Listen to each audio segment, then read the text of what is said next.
नमस्कार साथियों, आज 22 दिसंबर 2025 की ईपीएस 95 की सबसे बड़ी खबर सामने आ रही है। ईपीएस 95 पेंशन को लेकर, और ये खबर हर पेंशनधारी के दिल से जुड़ी है। आप सब जानते हैं कि हम पिछले कई सालों से ईपीएस 95 पेंशन बढ़ाने की मांग को लेकर आवाज उठा रहे हैं। अब हालात बदलते नजर आ रहे हैं। सरकार की ओर से महत्वपूर्ण संकेत मिले हैं जो हमारे संघर्ष की जीत की तरफ पहला कदम हो सकता है। इसलिए साथियों, अगर आपने अब तक हमारे चैनल ईपीएस 95 नेटवर्क को सब्सक्राइब नहीं किया है तो अभी सब्सक्राइब करें, वीडियो को ज़्यादा से ज़्यादा शेयर करें और हमारे इस आंदोलन को हर पेंशनर तक पहुंचाएं, क्योंकि ये सिर्फ एक खबर नहीं, ये हमारी उम्मीद, हमारा संघर्ष और हमारा हक है। ईपीएस पेंशन हक न्यूज़। सरकार ने 2025 तक ईपीएस 35 पेंशन बढ़ाकर 10,000 रुपये कर दी। कर्मचारी पेंशन योजना ईपीएस 35 भारत भर के लाखों कर्मचारियों के लिए सेवानिवृत्ति सुरक्षा का आधार रही है। अपनी शुरुआत से ही इसने एक महत्वपूर्ण सुरक्षा कवच प्रदान किया है, जिससे ये सुनिश्चित हुआ है कि पेंशन भोगियों को सेवानिवृत्ति के बाद एक स्थिर आय प्राप्त हो। 2025 के लिए ईपीएस 95 पेंशन वृद्धि की घोषणा के साथ पेंशन भोगी अपने मासिक लाभों में उल्लेखनीय वृद्धि की उम्मीद कर सकते हैं।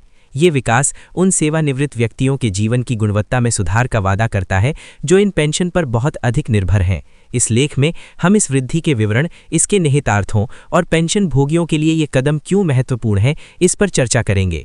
ईपीएस 95 और इसके महत्व को समझना। ईपीएस 95 को संगठित क्षेत्र के कर्मचारियों को पेंशन लाभ प्रदान करने के लिए कर्मचारी भविष्य निधि संगठन ईपीएफओ के एक भाग के रूप में शुरू किया गया था। कर्मचारी भविष्य निधि ईपीएफ, जो एक मुश्त सेवानिवृत्ति बचत है, के विपरीत ईपीएस कर्मचारी की सेवा के वर्षों की संख्या और वेतन के आधार पर मासिक पेंशन की गारंटी देता है। ये मासिक पेंशन सेवानिवृत्त लोगों के लिए आय का एक महत्वपूर्ण स्रोत है, खासकर उन लोगों के लिए जिनके पास नौकरी छोड़ने के बाद आय के कोई वैकल्पिक स्रोत नहीं है।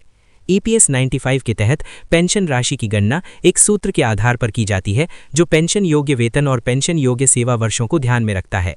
समय के साथ मुद्रास्फीति और बढ़ती जीवन यापन लागतों ने सरकार के लिए पेंशन राशि में समय समय पर संशोधन करना अनिवार्य कर दिया है, ताकि पेंशन भोगियों को वास्तविक आय में नुकसान न हो। 2025 में पेंशन वृद्धि की घोषणा।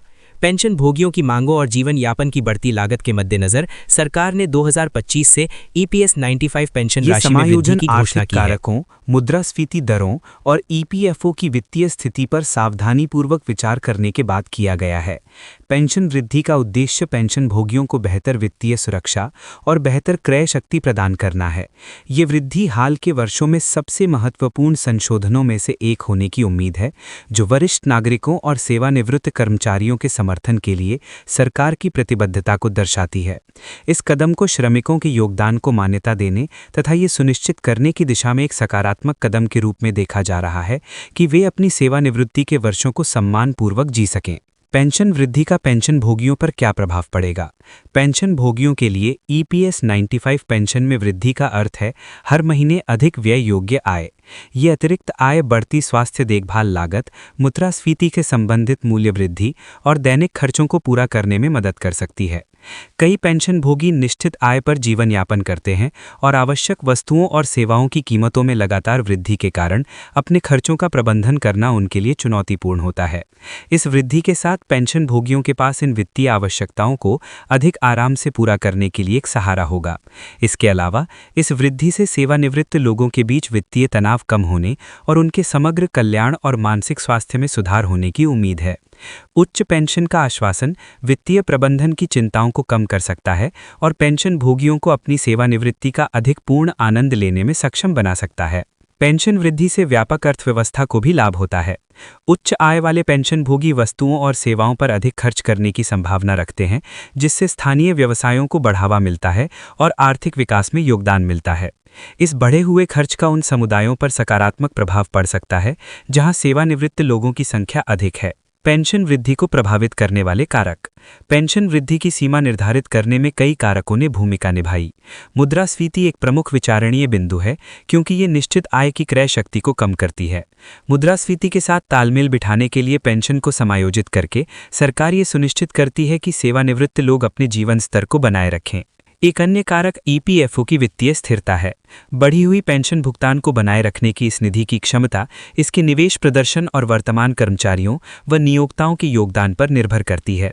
सावधानीपूर्वक वित्तीय नियोजन और प्रबंधन ने ईपीएफओ के लिए अपनी दीर्घकालिक स्थिरता को खतरे में डाले बिना इस वृद्धि की घोषणा करना संभव बना दिया है। जनसांख्यिकीय रुझान जैसे सेवानिवृत्त लोगों की बढ़ती संख्या और लंबी जीवन प्रत्याशा भी पेंशन नीतियों को प्रभावित करते हैं। जैसे जैसे लोग लंबे समय तक जीवित रहते हैं, उन्हें लंबी अवधि की पेंशन की आवश्यकता होती है, जिससे समय समय पर संशोधन आवश्यक हो जाता है। पेंशन भोगियों को आगे क्या पता होना चाहिए? पेंशन भोगियों को पेंशन वृद्धि के सटीक विवरण, जिसमें संशोधित पेंशन दरें और प्रभावी तिथियां शामिल हैं, के बारे में जानकारी रखनी चाहिए। ये समझने के लिए कि ये वृद्धि व्यक्तिगत पेंशन राशि को कैसे प्रभावित करेगी, ईपीएफओ या संबंधित सरकारी निकायों से आधिकारिक संचार पर नजर रखना महत्वपूर्ण है। इसके अतिरिक्त पेंशन भोगियों को अपने पेंशन स्टेटमेंट की नियमित रूप से समीक्षा करनी चाहिए और यदि उन्हें कोई विसंगति दिखाई दे या कोई प्रश्न हो तो ईपीएफओ कार्यालयों से संपर्क करना चाहिए। सक्रिय रहने से ये सुनिश्चित होता है कि पेंशन भोगियों को वे सभी लाभ मिले जिनके वे हकदार हैं। पेंशन भोगियों के लिए अपनी समग्र वित्तीय योजनाओं की समीक्षा करने का भी यह एक उपयुक्त समय हो सकता है। पेंशन आय में वृद्धि के साथ कुछ लोग अपने वित्तीय भविष्य को और अधिक सुरक्षित करने के लिए अतिरिक्त निवेश या बचत रणनीतियों पर विचार कर सकते हैं। सरकार और ईपीएफओ की भूमिका। इस पेंशन वृद्धि में सरकार की भूमिका महत्वपूर्ण है। समायोजन की आवश्यकता को पहचानकर और उन्हें लागू करके नीति निर्माता सामाजिक कल्याण और आर्थिक न्याय के प्रति अपनी प्रतिबद्धता प्रदर्शित करते हैं। इस योजना के प्रशासक के रूप में ईपीएफओ इस वृद्धि को कुशलतापूर्वक और पारदर्शी रूप से क्रियान्वित करने में महत्वपूर्ण भूमिका निभाता है। इस पहल की सफलता के लिए बढ़ी हुई पेंशन का समय पर वितरण सुनिश्चित करना और पेंशन भोगियों के साथ स्पष्ट संवाद बनाए रखना आवश्यक होगा। सरकार और ईपीएफओ को भविष्य में आवश्यकता अनुसार समायोजन करने के लिए आर्थिक स्थितियों और पेंशन भोगियों की आवश्यकताओं की निगरानी जारी रखनी चाहिए। भविष्य की ओर देखना। ईपीएस 95 पेंशन का भविष्य। 2025 की पेंशन वृद्धि ईपीएस 95 पेंशन के भविष्य के लिए एक सकारात्मक मिसाल कायम करती है। यह बदलती आर्थिक वास्तविकताओं और जनसांख्यिकीय रुझानों के अनुसार पेंशन नीतियों को अनुकूलित करने के महत्व पर प्रकाश डालती है। जैसे जैसे भारत का कार्यबल और अर्थव्यवस्था विकसित होती है, पेंशन प्रणाली को सेवानिवृत्त लोगों की आवश्यकताओं के प्रति संवेदनशील बने रहना चाहिए। आने वाले वर्षों में पेंशन कवरेज में सुधार, लाभ बढ़ाने और फंड की स्थिरता बढ़ाने के उद्देश्य से और भी सुधार किए जा सकते हैं। डिजिटल नवाचार और बेहतर डेटा प्रबंधन पेंशन प्रशासन की दक्षता में भी सुधार ला सकते हैं। पेंशन भोगियों के लिए मुख्य बात यह है कि उनकी चिंताओं को सुना और संबोधित किया जा रहा है।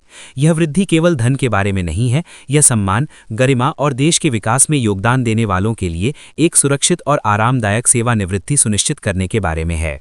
निष्कर्ष। 2025 के लिए ईपीएस 95 पेंशन वृद्धि भारत में पेंशन भोगियों के लिए एक महत्वपूर्ण मील का पत्थर है। यह बढ़ती जीवन यापन लागत के बीच अत्यंत आवश्यक वित्तीय राहत प्रदान करती है और सामाजिक सुरक्षा के प्रति सरकार की प्रतिबद्धता को पुष्ट करती है। पेंशन भोगी अब बढ़े हुए मासिक लाभों की आशा कर सकते हैं, जो उनके जीवन की गुणवत्ता में सुधार और वित्तीय चिंता को कम करने में मदद करेंगे। यह वृद्धि एक सुव्यवस्थित पेंशन प्रणाली के महत्व को भी रेखांकित करती है, जो वर्तमान सेवानिवृत्त लोगों की आवश्यकताओं को फंड की दीर्घकालिक स्थिरता के साथ संतुलित करती है। जैसे जैसे पेंशन परिदृश्य विकसित होता जा रहा है, सेवानिवृत्त कर्मचारियों का समर्थन करने और उनके आजीवन योगदान का सम्मान करने के लिए सकारात्मक कदम उठाए जा रहे हैं। यह देखना उत्साहजनक है। पेंशन भोगियों के लिए 2025 में ईपीएस 95 में की गई वृद्धि एक स्वागत योग्य प्रोत्साहन है और यह याद दिलाती है कि उनका कल्याण अभी भी प्राथमिकता है। उचित जागरूकता और सक्रिय भागीदारी के साथ पेंशन भोगी इस वृद्धि का अधिकतम लाभ उठा सकते हैं और अधिक सुरक्षित एवं सम्मानजनक सेवानिवृत्ति का आनंद ले सकते हैं। अस्वीकरण। इस लेख में दी गई जानकारी केवल सामान्य सूचनात्मक उद्देश्यों के लिए है और वित्तीय या कानूनी सलाह नहीं है। पाठकों को अपनी पेंशन या सेवानिवृत्ति योजना से संबंधित कोई भी निर्णय लेने से पहले ईपीएफओ जैसे आधिकारिक स्रोतों से विवरणों की पुष्टि करनी चाहिए और किसी योग्य पेशेवर से परामर्श लेना चाहिए।